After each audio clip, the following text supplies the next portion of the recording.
Assalamualaikum warahmatullahi wabarakatuh. Kami dari kelompok 8 di sini akan mempresentasikan mengenai organisasi profesi.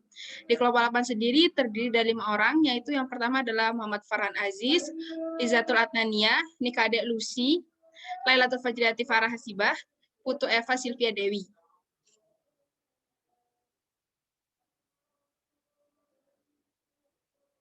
Pada bab pertama sendiri akan menjelaskan mengenai dinamika organisasi profesional kependidikan di Indonesia.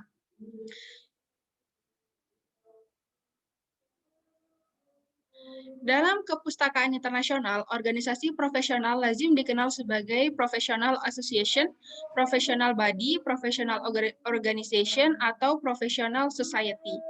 Organisasi profesional biasanya bersifat nirlaba, yang ditunjukkan untuk suatu cabang atau lintas disiplin ilmu pengetahuan dan teknologi, atau profesi dan bertujuan melindungi kepentingan publik maupun profesi pada bidang tertentu. Secara konseptual, setiap organisasi profesi memiliki 3 fungsi pokok, yaitu profesional, regulatori, dan advokasi. Ketiga fungsi utama tersebut wajib ada dan dimiliki oleh setiap organisasi profesional. Akan tetapi, dalam implementasinya dilakukan dengan 2 cara. Yang pertama, dilakukan secara independen oleh organ atau badan di dalam organisasi profesional. Kedua, dilakukan oleh institusi badan atau organisasi lain yang secara organisatoris memiliki keterkaitan atau tidak dengan organisasi profesional tersebut. Kemudian, dinamika histori dan sosial organisasi. Sejauh yang bisa dilacak melalui situs dan atau media jejaring sosial resmi organisasi, dari 67 spesialisasi rumpun ilmu atau profesi kependidikan, telah terbentuk lebih dari 100 organisasi profesional kependidikan di Indonesia. Pertumbuhan organisasi-organisasi profesional kependidikan Indonesia pun sangat lambat. Sampai akhir tahun 1990-an, baru terbentuk 15 organisasi profesional. Perkembangan pesat organisasi-organisasi kependidikan baru terjadi pada dekade pertama tahun 2000-an, dengan terbentuknya berbagai organisasi profesional, guru dari berbagai disiplin ilmu pendidikan. Hasil kajian terhadap sekitar 116 organisasi profesional kependidikan Indonesia, 51 dalam kurung 55,86%, organisasi profesional sudah memenuhi ketentuan yang berlaku sebagai organisasi profesional, dan 49 dalam kurung 44,14% lainnya didirikan sebagai ikatan persaudaraan seprofesi atau forum interaksi komunikasi antar anggota untuk memecahkan masalah, kesulitan atau pengembangan kompetensi, penyebar luasan informasi, dan partisipasi untuk meningkatkan citra dan kualitas kinerja profesinya. Kemudian implementasi fungsi organisasi, kendala dan tantangannya. Beberapa fungsi organisasi profesional kependidikan Indonesia, di antaranya adalah pengembangan profesi, regulasi, dan advokasi. Fungsi pertama adalah pengembangan profesi. Fungsi ini merupakan salah satu fungsi pokok bagi setiap organisasi profesional, terutama pengembangan profesionalisme anggotanya secara berkelanjutan. Fungsi kedua adalah regulasi, implementasi kewenangan, tugas, dan fungsi regulasi yang dilaksanakan oleh organisasi-organisasi profesional kependidikan.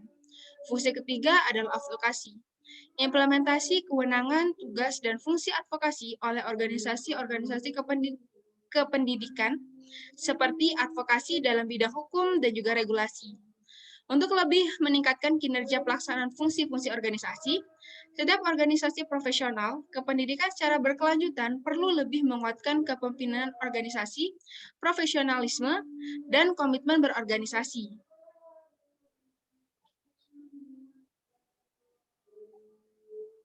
Bab 2. Perlindungan profesi guru dan dosen.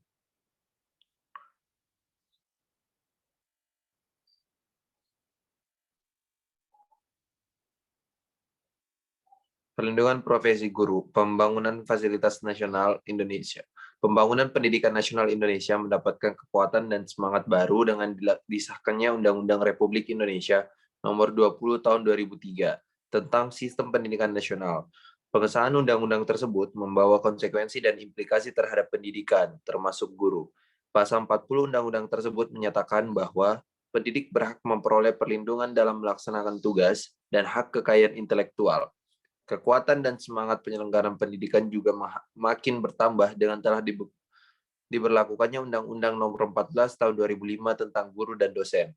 Langkah pemerintah memperlakukan Undang-Undang Nomor 14 Tahun 2005 tentang guru dan dosen dimaksudkan untuk membangun profesionalisme guru.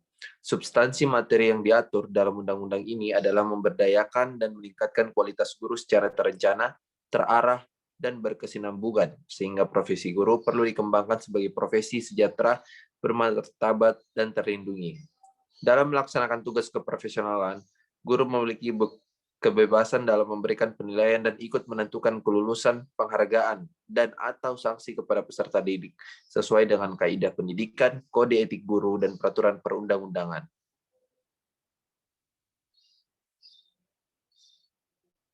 Penjelasan yang berkaitan dengan perlindungan terhadap guru di Indonesia yang terdapat pada pasal 39 dalam Undang-Undang Nomor 14 Tahun 2005 dapat dijelaskan sebagai berikut. Poin A, perlindungan hukum. Semua guru harus dilindungi secara hukum dari segala anomali yang berpotensi menimpa guru. Perlindungan hukum yang dimaksud meliputi perlindungan yang muncul akibat tindakan dari peserta didik, orang tua peserta didik, masyarakat, birokrasi atau pihak lain, berupa tindak kekerasan, ancaman, baik fisik maupun psikologis, perlakuan diskriminatif, intimidasi, dan perlakuan tidak adil. Poin B, perlindungan profesi. Perlindungan profesi mencakup perlindungan terhadap PHK yang tidak sesuai dengan peraturan perundang-undangan, pemberian imbalan yang tidak wajar, pembatasan dalam penyampaian pandangan, pelecehan terhadap profesi, dan pembatasan atau pelarangan lain yang dapat menghambat guru dalam melaksanakan tugas.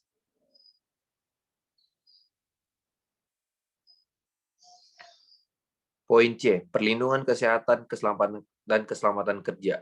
Perlindungan keselamatan dan kesehatan kerja mencakup perlindungan terhadap risiko gangguan keamanan kerja, kecelakaan kerja, kebakaran pada waktu kerja, bencana alam, kesehatan lingkungan kerja, dan atau risiko lain. Dan beberapa hal krusial yang terikat dalam perlindungan keselamatan dan kesehatan kerja, termasuk rasa aman bagi guru dan yang bertugas, yaitu 1. Hak memperoleh rasa aman dan jaminan keselamatan dalam melaksanakan tugas harus mampu diwujudkan oleh pengelola satuan pendidikan formal, pemerintah, dan pemerintah daerah. 2. Rasa aman dalam melaksanakan tugas meliputi jaminan dari ancaman psikis dan fisik dari peserta didik, orang tua atau wali peserta didik, atasan langsung, teman sejawat, dan masyarakat luas. Poin D. Perlindungan hak kekayaan intelektual. Pengakuan HKI atau hak kekayaan intelektual di Indonesia telah dilegitimasi oleh peraturan perundang-undangan, antara lain Undang-Undang Paten dan Undang-Undang Hak Cipta. HKI terdiri dari 2 kategori, yaitu hak cipta dan hak kekayaan industri. Hak kekayaan industri meliputi paten, merek, desain industri, desain tata letak sirkuit terpadu, rahasia dagang, dan varietas tanaman.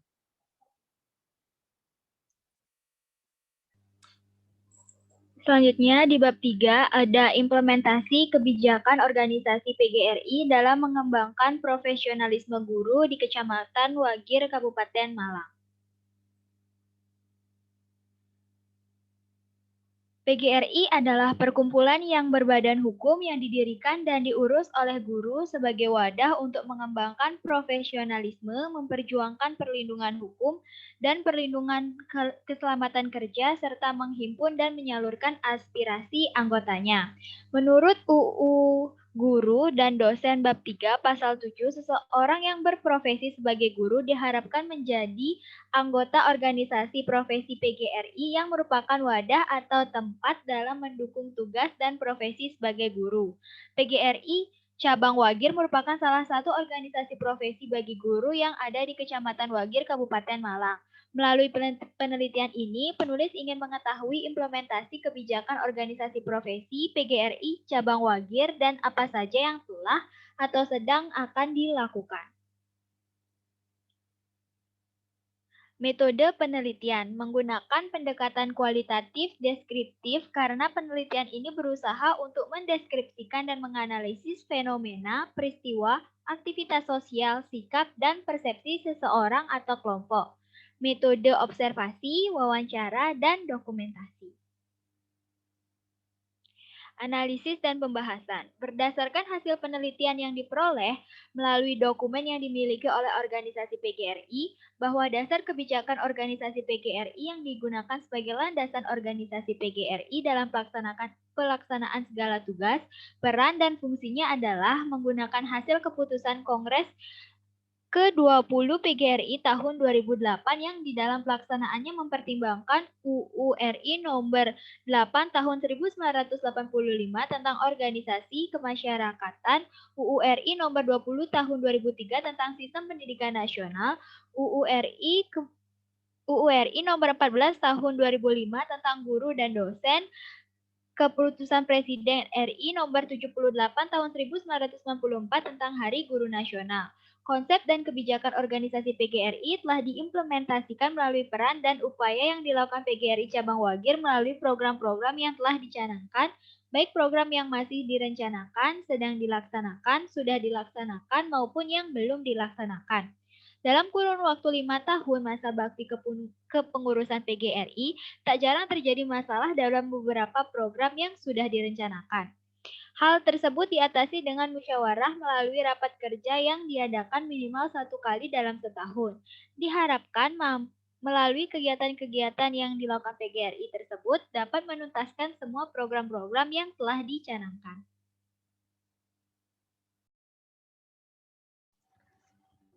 Selanjutnya, menurut hasil konferensi cabang PGRI Kecamatan Wagir, mencantumkan rancangan program kerja yang di dalamnya mencantumkan landasan organisasi PGRI. Di antaranya adalah landasan ideal yaitu Pancasila, landasan konstitusionalnya adalah UUD 1945, landasan yuridis formalnya adalah Undang-Undang Nomor 20 Tahun 2003, serta landasan operasionalnya yaitu adalah Keputusan Kongres PGRI XX tentang ADART PGRI. Guru anggota PGRI tidak hanya mengajar kompetensi dasar kepada anak didik, akan tetapi juga bertanggung jawab atas pembentukan karakter untuk anak didik. Guru yang bermutu dan bertanggung jawab merupakan pilar utama untuk mencapai keberhasilan pendidikan, yang pada gilirannya, hasil dari didikannya akan menjadi tulang punggung pembangunan bangsa dan negara ini. Kemudian Saran yang pertama yaitu lebih meningkatkan kerjasama dengan pihak terkait, seperti Dinas Pendidikan. Diharapkan akan lebih mudah bagi PGRI Cabang Wagir untuk memperjuangkan dan mewujudkan semua aspirasi anggota guru, guna terwujudnya visi, misi, dan tujuan PGRI. Yang kedua adalah diharapkan para guru dapat memberikan dukungannya terhadap semua program-program yang sedang dan yang akan dilaksanakan, terutama yang berhubungan dengan pengembangan profesionalisme guru dan meningkatkan dan mengembangkan program-program yang sudah baik dan tentu memperjuangkan yang belum dapat terlaksana karena berbagai macam kendala.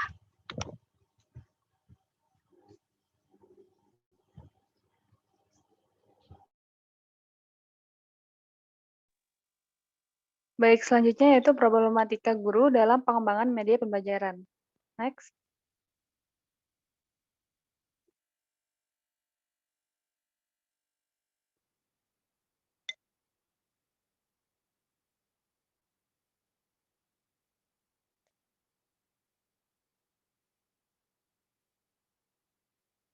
Baik, media pembelajaran merupakan sarana yang dipergunakan atau dimanfaatkan agar pengajaran dapat berlangsung dengan baik, memperdekat atau memperlancar jalan ke arah tujuan yang telah direncanakan.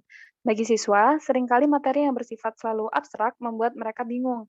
Untuk itu, guru perlu membuat media pembelajaran sendiri sebagai pedoman bagi para siswanya yang dikembangkan sesuai karakteristik lingkungan sosial, budaya, dan geografis. Juga mencakup tahapan perkembangan siswa, kemampuan awal yang telah dikuasai, minat, latar belakang keluarga, dan lain-lain. Untuk itu, maka media pembelajaran yang dikembangkan sendiri dapat disesuaikan dengan karakteristik siswa sebagai sasaran. Nah, pengembangan media yang dilakukan untuk guru masih sangat kurang maksimal, karena pada umumnya guru hanya menggunakan media sederhana seperti buku paket dan gambar. Untuk penggunaan media yang lebih kreatif masih belum ada. Hal ini disebabkan oleh kemampuan guru dalam menggunakan media masih kurang, dan ketersediaan media di sekolah untuk suatu pembelajaran kurang mencukupi. Next.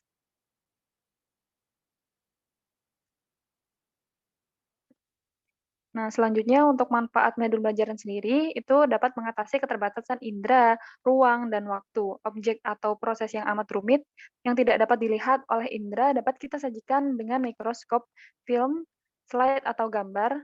Jadi pengetahuan tentang penggunaan media harus terus ditingkatkan agar guru selalu memperoleh ide atau kreativitas dalam pembelajarannya. Jangan hanya memberikan materi yang ada di buku dengan cara mencatat atau ceramah, tetapi sekali-kali cobalah menggunakan media. Oleh karena itu, guru sangat dituntut untuk kreatif dalam melihat tema apa yang akan diajarkan, lalu menyesuaikan dengan media yang akan digunakan, agar anak tidak duduk, diam, dan hanya mendengar saja. Guru harus bisa menciptakan suasana belajar yang menyenangkan, karena itu guru harus bisa mengembangkan media yang ada di lingkungan sekitar, baik itu sudah tersedia maupun belum tersedia, demi menciptakan suasana belajar yang menyenangkan. Jadi kesimpulannya untuk problematika yang dihadapi guru dalam pengembangan media yaitu masih kurangnya alat-alat media pembelajaran yang ada di sekolah dan kemampuan guru dalam menggunakan alat-alat media pembelajaran masih kurang. Baik, sekian dari presentasi dari kelompok kami. Berikut merupakan daftar pustaka dari penelitian atau makalah yang telah kami lakukan.